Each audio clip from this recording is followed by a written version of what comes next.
drove through the neighborhood and she was like, Mom. yeah, I never been able to drive through this neighborhood without getting my car shot at. Sorry, what?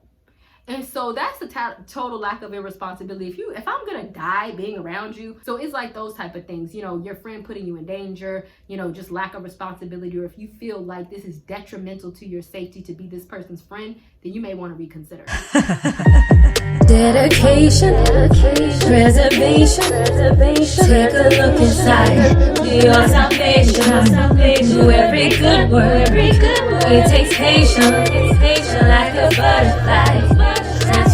Sophie here, back with another video. If you are new to my channel, then don't forget to subscribe, and don't forget to hit the notification bell so you can stay updated on all my videos. And don't forget to check the description box because I always put a whole bunch of stuff in there, including my Patreon, where I talk about all things leveling up, glowing up, whatever you want to call it, your life, okay? All right, so in today's video, what we are going to be talking about is what to look for in your friends. And I feel that a lot of the times that when we hang on to friendships that we don't need to hang on to, or if we have people in our inner circle that don't need to be there, they are holding us back, and subconsciously we may not even know it, because I have definitely made that mistake before, especially when it comes to people that I really want to help. Like sometimes I might give people a little bit too much slack, even though they have shown me who they are, and I'm like, okay, but now you done stabbed me in the back, or now you done did something crazy, and now, you know, you have to get your feelings hurt. Because at the end of the day, I know that we want to have friends, and I know that we want to trust people, and I know that we don't want to be alone, but really the art of having anybody inside of your space or even your friendship should be to help you and not hurt you. I think that the best thing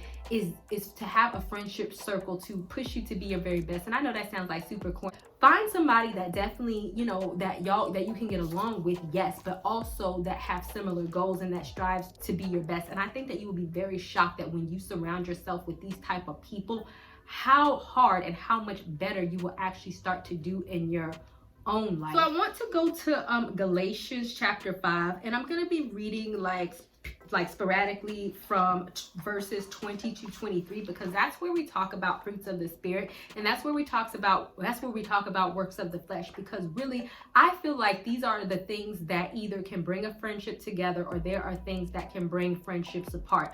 I have noticed like you know, somebody can be my absolute friend as long as I am on their level, but like whenever I would like achieve things or start to do better than them, then all of a sudden the friendship can turn very different, and they can have a lot of animosity towards you. So sometimes it's good to recognize the character of an individual, because even friendships that we had from childhood, and I'm not telling you that you have to let people go, and I have definitely had to let go really close people, or that I thought would be my friend forever, have become jealous, which is a works of the flesh. If somebody is demonstrating these things, then you have to know that they have the potential to be a toxic type of friend. So first, when we go into some of the works of the flesh, total irresponsibility and lack of self-control. So I want to start there, because I'm the type of person that if you my friend, I'm not going to sit up here and argue with you. It's not going to happen.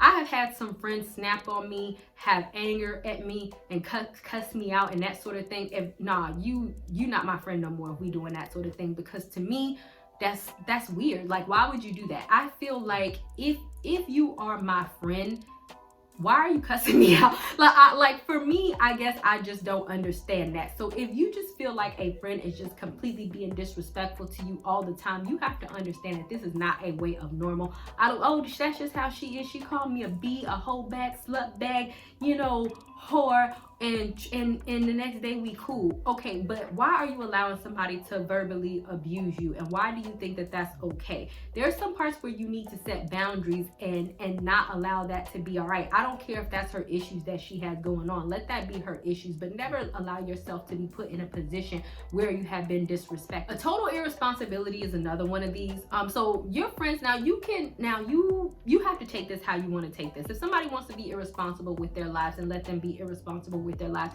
If somebody want to be irresponsible with your life, then that's a totally different story. And so for me, just to give you some examples, I remember I was a friend with one single mom, and this was the same one that spread my business all over work, where it's like she had all of these jobs. Her and I was both single moms, and for whatever reason, she could never like pay her bills, even though she made more money than me and she had another job. What are you doing? And she always, and here's what the problem is, but you have your hand out for me for money, which I'm not not giving you money. I'm sorry. I'm a single mom just like you a single mom. Why am I giving you money? So it's stuff like that where your friends feel like, oh, you need to provide for me. No, no, no, no. Or they always got their hand out, or they feel like, oh, to be friends with you means that you need to give me something. No, a friendship is not something where we're at the store where, oh, I come into your house and I go shopping and I want, and if you don't give me, then we're not friends. Okay, well then I guess we're not friends, because that's not the meaning of the friendship. It's different to loan a friend money, or if you feel compelled to do so. It's one thing for a friend to just be completely irresponsible with their lives, and for them to feel like, oh, okay, it's your responsibility to now come fix my life because I messed it up. And if you don't want to fix my life or give me X, Y, and Z, then now I'm mad. That's a problem, because it's not your responsibility to fix grown people. It's their responsibility. Another example is way back when, and this is, and this is going to reveal the old Sophia, is that I remember when one of my friends, we were driving around, because like this is like going to be crazy saying this. So her boyfriend, I don't know if he was like a gang member or something. I'm not even sure. But he used to drive her car around a lot. And so in a particular area where we were driving around at, like, they recognized her car because her boyfriend was always driving in it. And so sometimes they would like shoot at her car. And so she was driving, exactly. So I was in the car one day and she was driving, and I'm like, right? And she was driving, and we drove through the neighborhood, and she was like, yeah, I never been able to drive through this neighborhood without getting my car shot at. Sorry, what? And so that's a total lack of irresponsibility. If I'm gonna die being around you, then that goes without saying. That's not fun for me. I don't want to die in a drive-by for something I'm not even a part of. So it's like those type of things, your friend putting you in danger, just lack of responsibility, or if you feel like this is detrimental to your safety to be this person's friend, then you may want to reconsider. We have hostility, jealousy, fits of anger, disputes and dissension, drunkenness, riotous behavior. Even though we disagree, I'm not gonna call you out your name. I'm not gonna try to punch you in your face unless you like put your hands on me. God, I'm not perfect, but unless I'm trying to defend myself or something to that nature, then yes, because I'm defending myself. But I'm not going to try to fight you or break your nose or try to put my hands on you or try to steal your man or nothing like that. Like, if your friends are like this, then you need to find new ones. If they are easily angered, if they're always dragging you into fights with other people, if you're always getting into fights with them, if it's always some drama surrounded with them, then that's some friends that you need to rid yourself of, because like I said, friends are to add on, not to take away or to make your life hard. So now we're going to go into what you should look for in a friend. So when you go to the fruits of the spirit, it says that it should be love, unselfish concern for others, joy, inner peace and patience, kindness, goodness, faithfulness, gentleness, and self-control. So I know that sounds like really like willy-nilly and rainbow bright, but honestly, I feel like that's what your friend should be. Your friend should want the best for you. I don't know if you ever gone to a friend and you were just down or you needed some encouragement. If you have the type of friend that they just want to like crap on you after you're already down, then that's a problem. Like, your friend should want to lift you up or make you be a better person, or at least offer support or encouragement or to help you solve a problem. No, it's not their responsibility in terms of like giving you money, but certainly this is not a situation where they should like kick you when you're down just for the heck of it. Also, unselfishness is a huge one.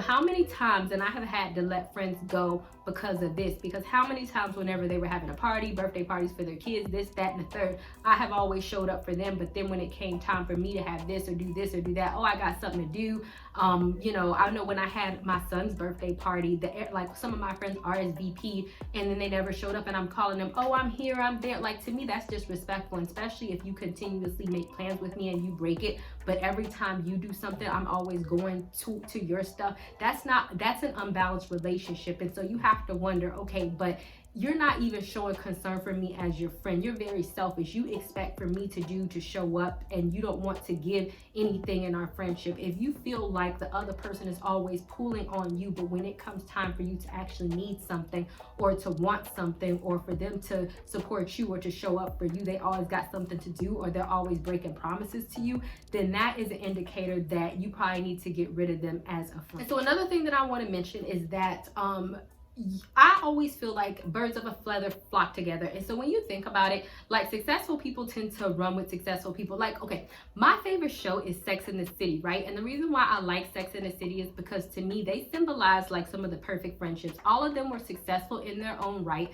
None of them were like jealous of one another, right? They all, even if they had disputes, it wasn't just completely insane, but it was always a very supportive type of relationship. And if you notice, all of them got with successful men. All of them were successful in their own right, because it says something like, can you imagine being the freaking loser out the situation? Like all of your friends are doing great, and then you're like, what are you doing? Nothing. It's going to be very hard for you to maintain mediocrity or to be mediocre around successful people. I have come to find that when you have people who are motivated and they really want the best out of life, and you have that in common, it will subconsciously push you to want the best out of life. So if you are in a situation that you are the most successful out of your friends, I'm not saying that you need to cut them off, but you also maybe need to find more friends that are on your level or even above your level. I'm not saying anybody's better than anybody, but if you want to start a business, then find more entrepreneurs, find more people who know about business, find more people that are where you want to go, or that sort of thing. Because guess what, when you hang around them and you start to absorb their knowledge, or you start to observe them, it starts to feed into your brain and give you motivation. Like that becomes your new normal. Like for example, when I used to work with like at-risk youth, like a lot of the times, because they had never been in a nice neighborhood, or they had never been to the nice area, right? So a lot of the times in Richmond, I used to take them out of the inner city, and I used to actually drive, like for an actual session, I used to actually drive them to like a really nice mall and like a really nice area. And sometimes they was looking real crazy. And I'm not saying we should judge people by their looks, but I want you to hear me out. But because everybody was used to being like them, and they were not, because this was at-risk youth, they had behavioral problems, they was loud, they was cussing, they did not know appropriateness for inappropriateness. And because most people around them in their inner circle was like that, it became very normal to them. So like, let's say if I'm taking you to a nice upscale, and I'd be like, get out the car, we're just gonna walk around. That's all I did. And so when we did that, all of a sudden like that, they became very cognizant of what they look like, not in terms of being ashamed, because it was a choice. Like you didn't have to come outside with rollers in your head and that thing wrapped around. You could have put your hair in a ponytail. You didn't have to come outside in no pajama pants and some house shoes after I told you I was coming, and you could have put on some clothes. When you're talking to me, you don't have to yell at me and I'm right here like I'm 20 feet away and be cussing and carrying on. You become very cognizant of that when there's hundreds of people around you and nobody else is doing that, and you're the only one.